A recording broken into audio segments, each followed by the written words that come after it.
प्रत्येकाने ऐकावी अशी एका स्त्रीची संघर्षमय कहाणी भाग 2।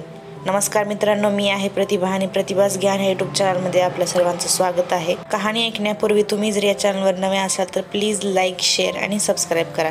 चला तर ऐकूयात कहाणी भाग 2। महाश्वेता। एव्हाना देसाई यांचं ते घड्याळ बरंच प्रसिद्ध पावलं होतं।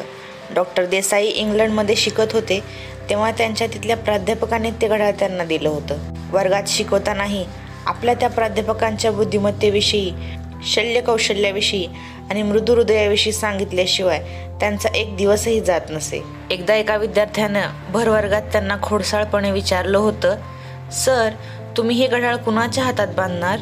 यावर ते म्हणाले होते, फारच चांगला प्रश्न आहे। यंदा MBBSला जो कोणी पहिला येईल त्याला हे नव्हे दुसरं रिसवॉच मी देईन, आपलं HMT। आनंदनं पुन्हा आपल्या घड्याळाकडे पाहिलं। हे काही त्याच्या दृष्टीनं केवळ वेळ दाखवणार घड्याळ नव्हतं। MBBSच्या परीक्षेत पहिला आल्याबद्दल देसाई सरांकडून मिळालेली ती भेट होती। त्यानं क्षणार्धात तडक घरी जाण्याचा विचार सोडला आणि कार देसायांच्या घराकडे वळवली।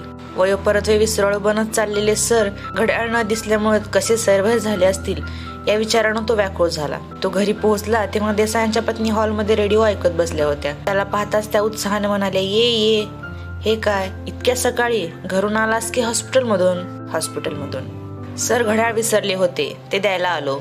वसुमतीताई हसल्या। त्यांनाही या घड्याळाचा इतिहास ठाऊक होता। आनंदशी त्यांचं लांबचं नातं होतं। त्या उठत म्हणाल्या, थांब आनंद, चहा पिऊन जा।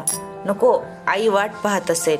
त्याच वेळी देसाई सर आपल्या खोलीतून बाहेर आले। त्यानं दिलेलं घड्याळ खुशीने मनगटावर बांधत ते म्हणाले, अरे आनंद, वसुमतीने आज तुला जेवायला सांगितलं, मीच सांगायला विसरलो तुला। त्यापेक्षा असं कर, इथंच थांब, तू जेवूनच घरी जा। नको सर, घरात आई एकटी आहे। आईचं कुकुलं बाळतो। मी इंग्लंडला गेलो तेव्हा तुझ्यापेक्षा लहान होतो, एकटाच। अहो, तोही इंग्लंडला जाईल तेव्हा एकटाच जाईल ना। वसुमतीताईंनी त्यांना मध्येच अडवलं। नंतर आनंदकडे वळून त्या म्हणाल्या, बऱ्याच दिवसात तूही फिरकला नव्हतास म्हणून निरोप पाठवला होता। त्यात आज श्रीनाथही आलाय। राधक्काला फोन करून कळवेन मी। श्रीनाथ, वसुमतीचा भाऊ, तो अजूनही साखर झोपेत होता। आता आनंद पुढे कुठलाच मार्ग नव्हता। त्याच्या डोळ्यावर मात्र झोपेची झापड येत होती।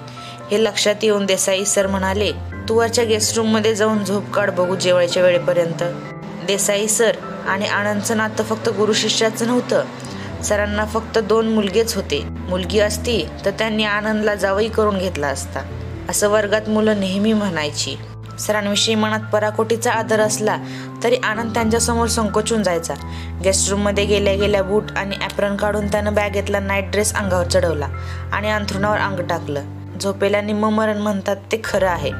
या क्षणी काही देऊ केले तरी झोपेपुढे तुच्छ आहे। साऱ्या जगातलं सुख झोपेत एकवटलं आहे, असा विचार करत त्याने कुसपालटून भिंतीकडे तोंड केलं। चा डोळा लागणार त्या क्षणी त्याला ऐकू आलं, प्रिया, किती सुंदर आहेस तू, मदनाचा पुतळाच।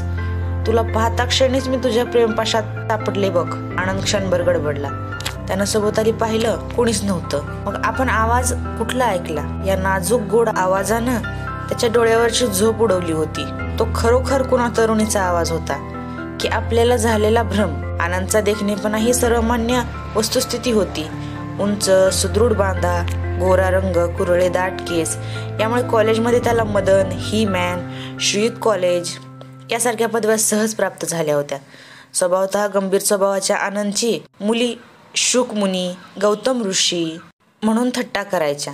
लेडीज रूम मध्ये तर नेहमीच त्याचा विषय असायचा। काय नलिनी, आज वॉर्डमध्ये शुकमुनी तुझ्याकडे पाहत होता। सुमा आणि गौतम ऋषीचं पोस्टिंग एकाच ठिकाणी आलंय, ऑल द बेस्ट।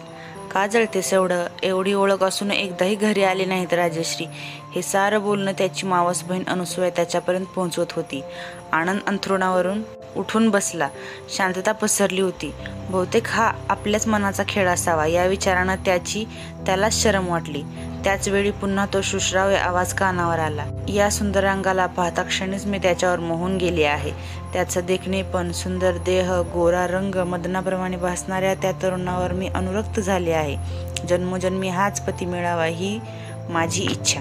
तो खरंच एका तरुणीचा आवाज होता की आनंदच्या मनाचे भास? पाहूयात पुढच्या भागात। नमस्ते।